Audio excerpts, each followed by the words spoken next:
Now, most people use their phone and they hold it. That's something that we used to do a lot, but now we've got gimbals and things like that. But this video, I'm just going to hold the phone right here and shoot the front-facing video of 4K, and then I'm going to switch to 1080p, and then I'm going to do the rear, and then we'll go outside. Let's go.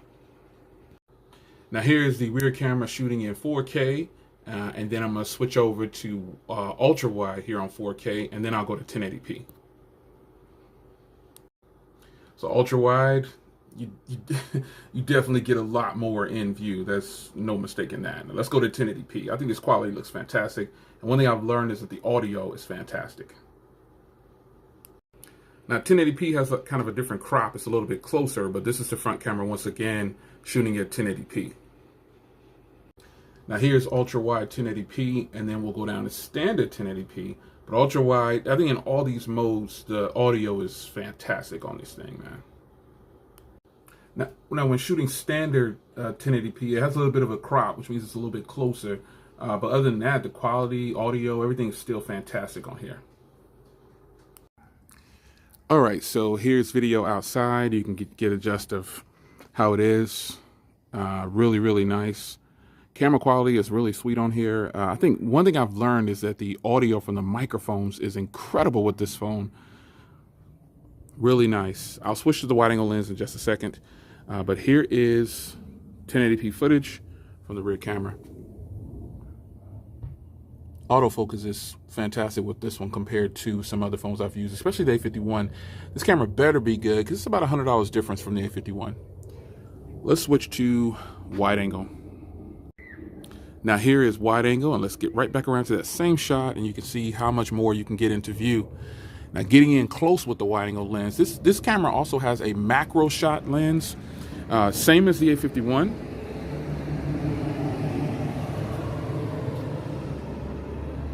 The wide angle lens on this one is really solid in 1080p. Let's go back to 4K real quick and let's see what we can get. Now here's 4K, and it's good too. We'll switch to wide angle on the 4K in just a minute, but let's take a look at 4K footage here. Autofocus is really solid on here, man. It's focusing pretty fast for what it is. And again, it needs to be able to focus really fast because the 64 megapixel camera should be good. As I snap to shots, that's a good shot. Let's take a look at 4K wide angle, and then let's do some photos.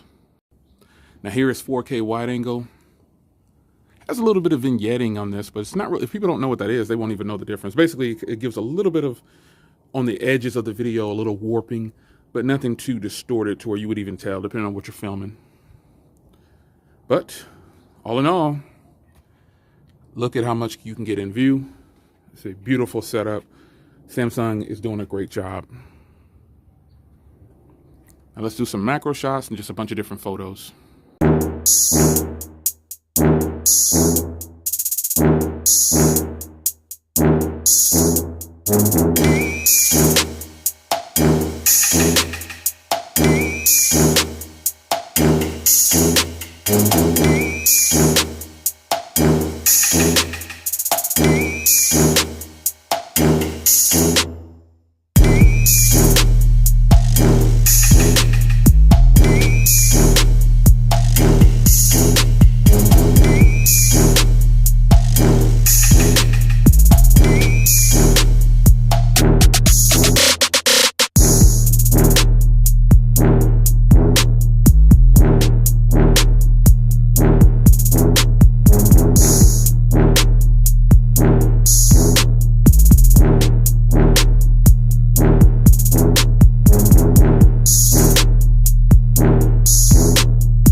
So how do we conclude this thing? One thing we determined is that the macro shot on this thing is ridiculous.